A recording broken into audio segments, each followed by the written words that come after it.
Add some laughs to your theater season. Steppenwolf presents Noises Off by Michael Frayn and directed by Tony Award-winning ensemble member Anna D. Shapiro. A co-production with the Geffen Playhouse, the Daily Herald calls this play within a play fast, furious, and ferociously funny, and there ain't a car or a Vin Diesel in sight. New City says the cast delivers a seriously zany show, which I'm pretty sure means hella funny. Extended by demand through November 3rd only. The show must close November 3rd. Buy tickets starting at just $20 at steppenwolf.org. Chicago's favorite holiday tradition is back at Lincoln Park Zoo and celebrating 30 years. Get your tickets now for Zoo Lights, presented by ComEd and Invesco QQQ, and enjoy fun seasonal activities while strolling through your zoo under 3 million lights this holiday season. Zoo Lights will be back November 15th and run through January 5th. Tickets are just $7 to $10 with select free nights. Get your tickets at lpzoo.org/zoolights and learn more and secure your spot before it sells out. Today on CityCast Chicago, the historic Maxwell Street Market returned to its original location this year, and the final one of the season is at the end of the month on October 27th. As one of Chicago's oldest street markets, it literally paved the way for modern-day swap meets and flea markets. Well, producer Michelle Navarro stopped by one of Chicago's most recognizable swap meets to get some tips on how to find the best stuff and where else to check out around the Chicagoland area. It's Thursday, October 10th. I'm Jacoby Cochran, and this is what Chicago's talking about.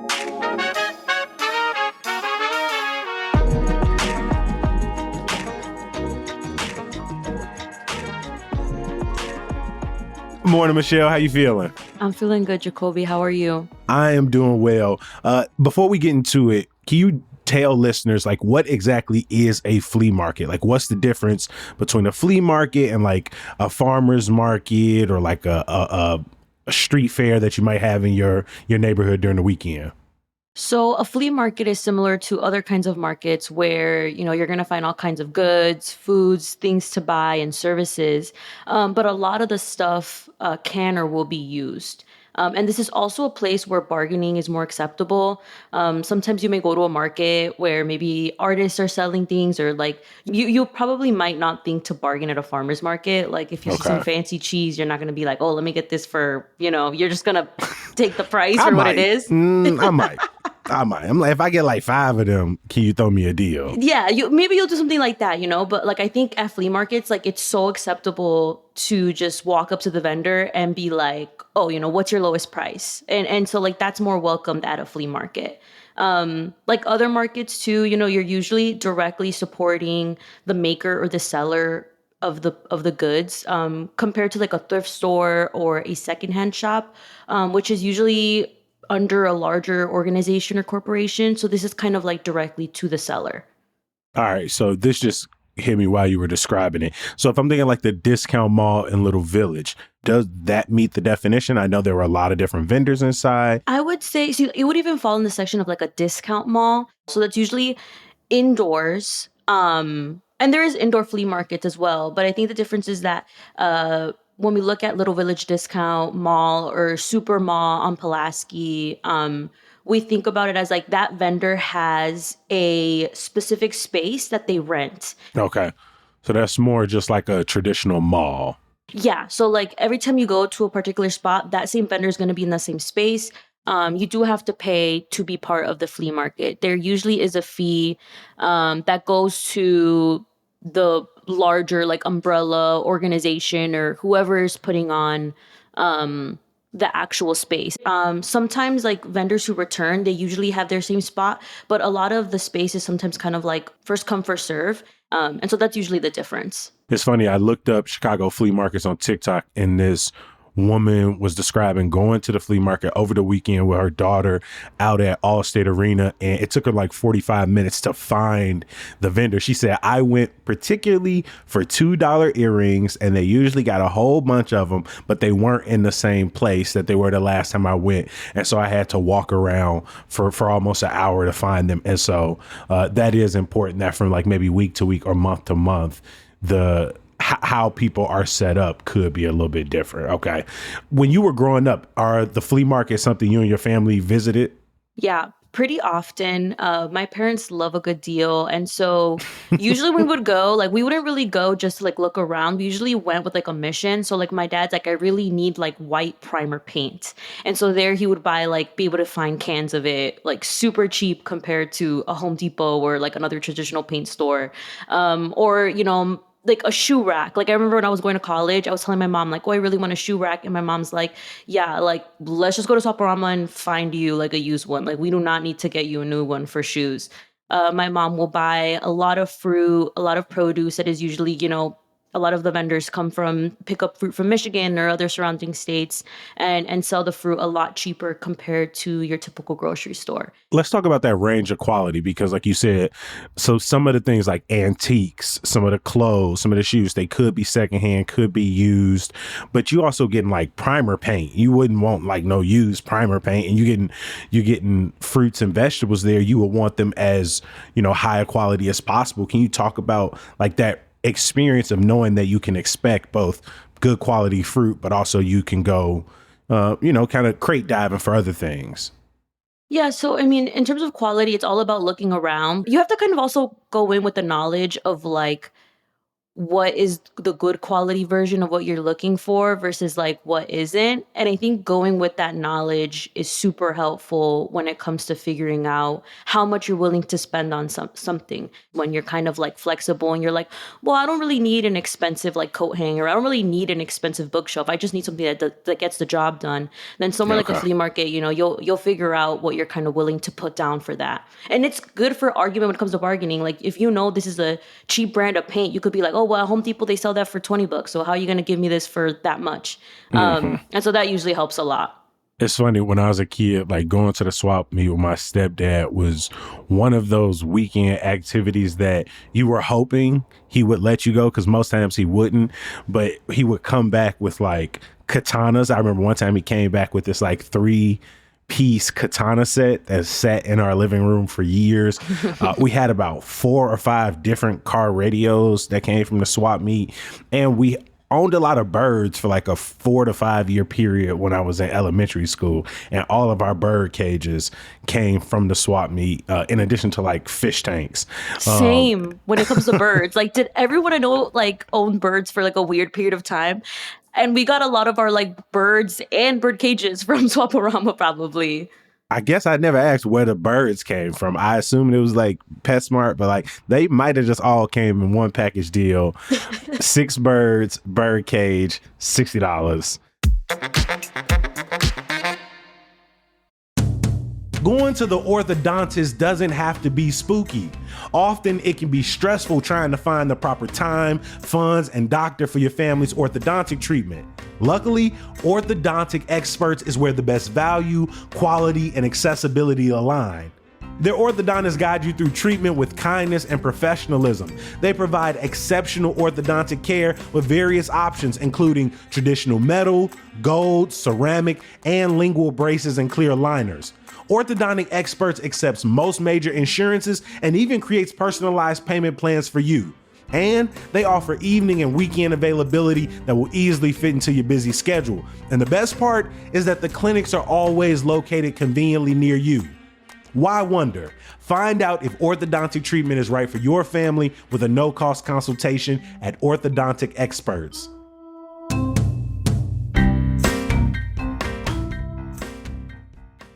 This episode is sponsored by BetterHelp.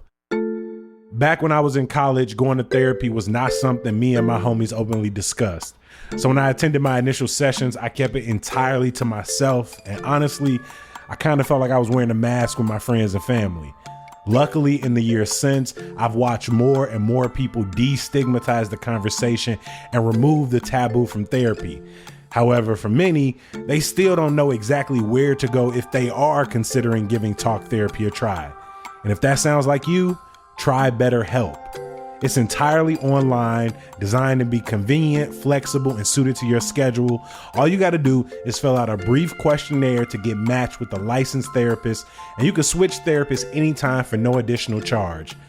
Take off the mask with BetterHelp. Visit betterhelp.com/citycast to get 10% off your first month. That's BetterHelp, HELP.com/citycast. Hi, this is David Plotz of CityCast. Have you thought about a gift for yourself this year? One that has the power to help you grow and learn and become a better version of yourself? Give yourself the gift of language by getting Babel. With quick 10-minute lessons handcrafted by language experts, Babel gets you talking a new language in 3 weeks, because talking is the key to really knowing a language. And that's how Babel approaches it. It's designed for real conversation. So I have a trip to France planned with my girlfriend. Was it inspired by the Olympics? Yes, it was. And it's given me the chance to revive my old high school French. And it's so fun to catch back up with the vocabulary I'd forgotten, to remember all the food. For example, I'm in a lesson on ingredients, so I'm going to make crepes with butter and sugar. Avec sucre et de beurre salé, on va se régaler. We're going to have a feast. They learned this great new French expression too. J'en ai l'eau à la bouche. That means I have water in the mouth. It means it's mouth-watering. Love it. Love French. Anyway, Babel gets you talking, and studies from Yale and Michigan State University and other leading universities prove that it works. So here is a special holiday deal for CityCast listeners. Right now, get up to 60% off your Babel subscription, but only for CityCast listeners at babel.com/citycast. Get up to 60% off at babel.com/citycast, spelled BABBEL.com/citycast. Rules and restrictions may apply. Well, Michelle, you went to the Swaparama on Ashland and Back of the Yards, and you spoke with some vendors. Who were some of the people you met? So the first person that I talked to, his name's David Petty. Well, today I'm selling baseball, basketball, and all type of cars of that sort. Also CDs. We had a nice variety of CDs as well. And as you go a little further down, we have musical instruments, saxophones, clarinets, trumpets. So those are some of the items that we carry. How long have you been selling here at this specific Swaparama? Swaparama, I would say around 1999. Oh, wow. So since 1999, you've been here for a minute then. Yes, and it's been nice. It's been enjoyable. I also sell at the Maxwell Market as well. That one, the new one is on Maxwell Street, just east of Halstead. What do you like about selling here outside? Just the freedom that you have with it, It's just the freedom you can enjoy. And then especially talking with the customers and stuff, even if they buy or not, we enjoy commiserating with the customers. Mm-hmm. Oh, he was nice. I liked him. He sounded like he'd talk your ass right into $50 or up out of $50 real quick. It was easy for me to walk up to him, for sure. Who were the other two people that you spoke with? I spoke with this vendor named Tito, and he sells graphic t-shirts, a variety of graphic t-shirts, ranging from religious imagery, like La Virgen de Guadalupe, to old school, Chicano, symbols like Cadillacs and clown makeup, and just it. Did he had a Jeezy snowman? Or the Sponge? Or he had a Jeezy snowman, or the SpongeBob? The gangsta SpongeBob shirts. It was a great range. Actually, he started talking to me because I passed by and I was wearing his favorite soccer team's jersey, which is also my favorite Mexican soccer team jersey. And so he was being super charming, and I ended up buying 2 shirts. He got me like that. The other person that I talked to, his name's Juan Rodriguez, and he sells a line of natural alternative medicines called Med Natural.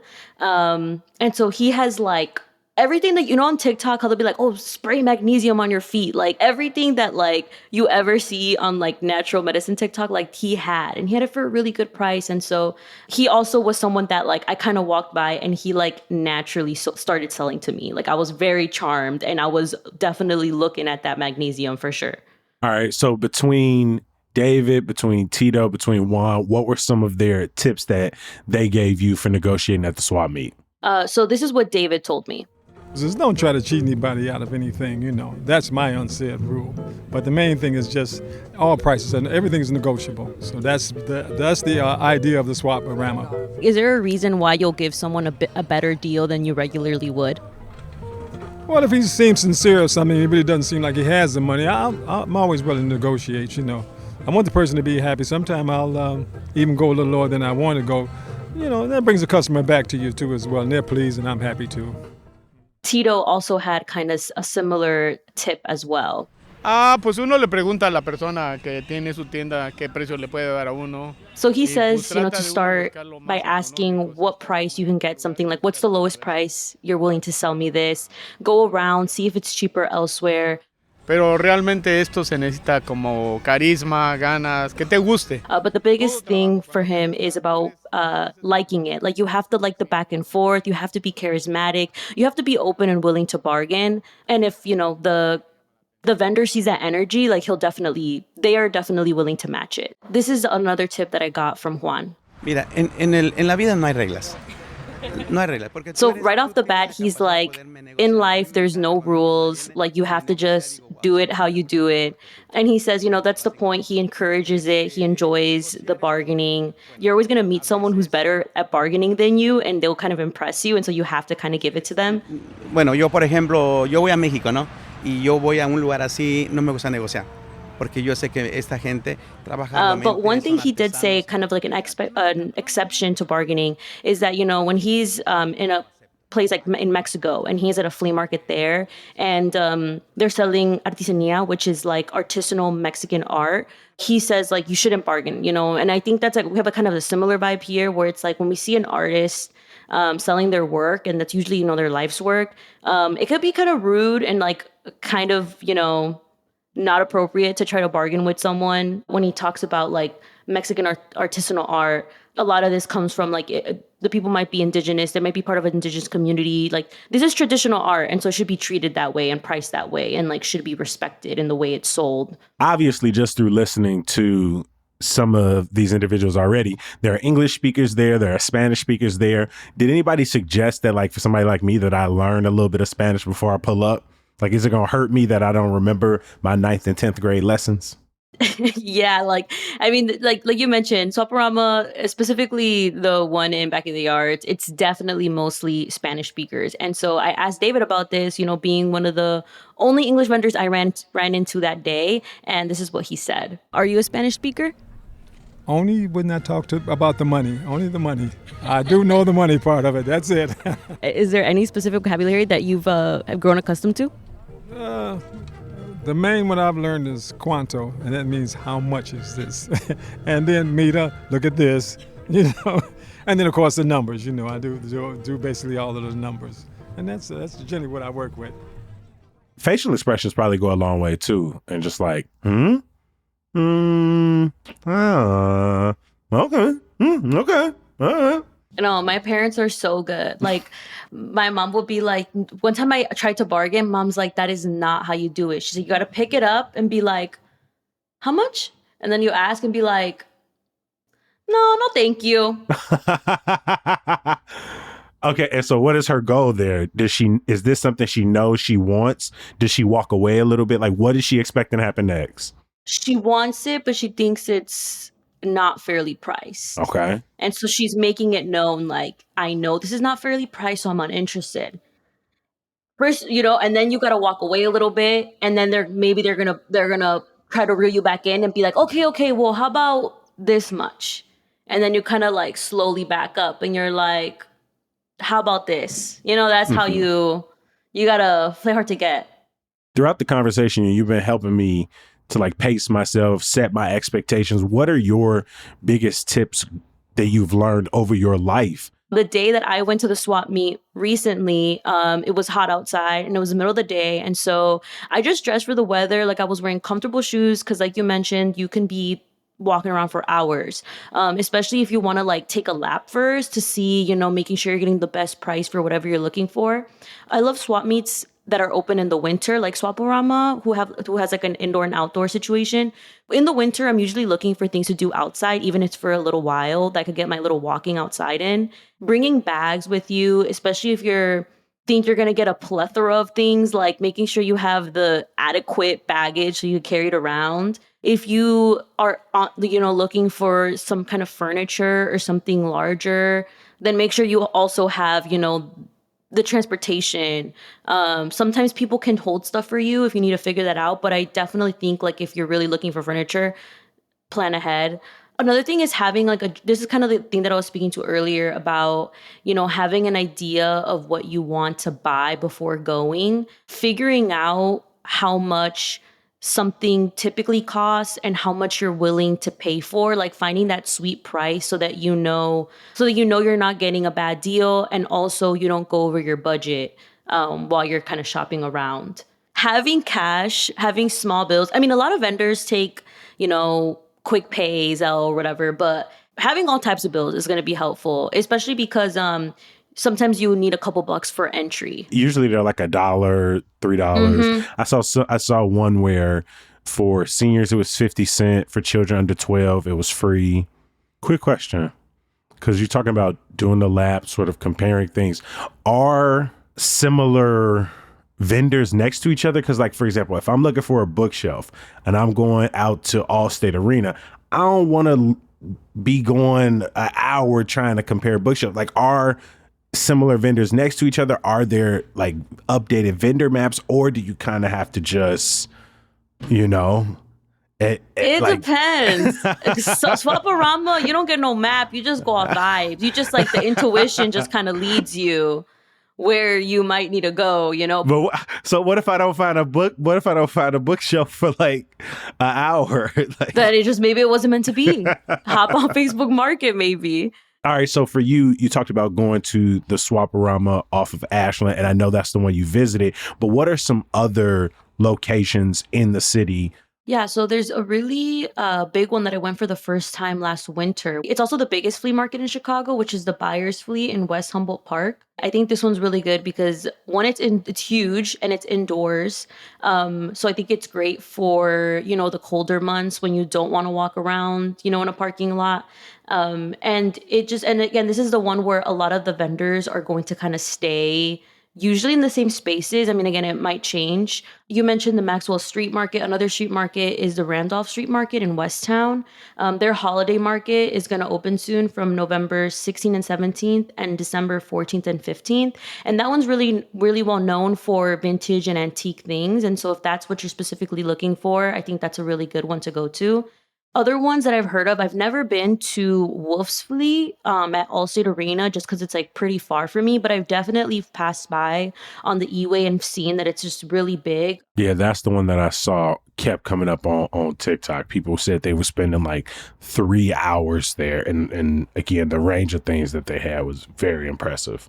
Yeah, it looks huge. And it's in Rosemont and it's open every Sunday this month. The last day is going to be on October 27th.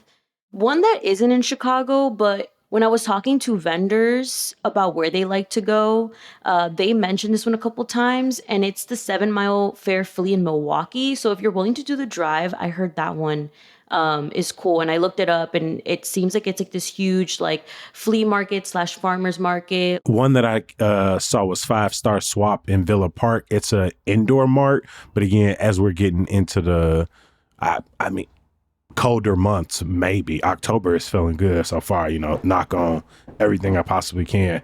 Like you said, indoor marts become a bigger opportunity in the age of Facebook Marketplace and online sales. Like, why do you think people still not only run their businesses at flea markets, but go to flea markets, particularly people who are like, go with a plan, who don't see it as just like a novelty, but people for whom this is like a part of their shopping ritual? So if you're someone who like appreciates like uniqueness and also like you're worried about spending a lot of money, like I think flea markets is like the perfect way to be creative, to, really design your space in this more freeing way compared to, looking how it's put together in an IKEA catalog. And I met vendors at Swaparama who have told me, I've been here for decades. I've been here for over 25 years. And there's some people who that's their living. Like a lot of the people that I spoke to, they were able to send their kids off to college. They're in a completely different financial situation than they once were. They have this liberty of being their own boss. Juan, for example, he's been able to open 4 stores around the Chicagoland area. And when I asked him, like, why do you keep coming here? He just said, like, I want to keep talking to people. And this is where people find me. And people who come here are looking for access. And so it's like, why wouldn't I want to be here? For everybody listening, please head to our show notes. There you will find all of the swap meets and flea markets that we talked about today. I want to give a huge thank you to our producer, Michelle Navarro, for pulling up on Swaparama and reporting back. Thanks, Jacoby.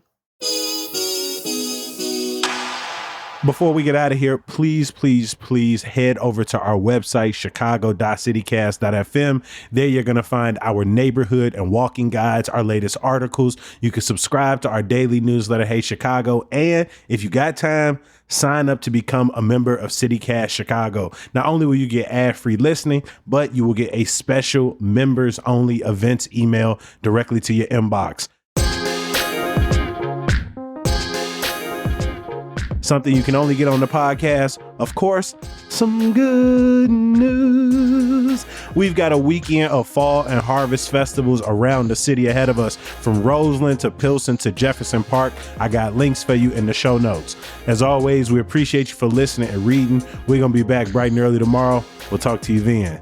Peace.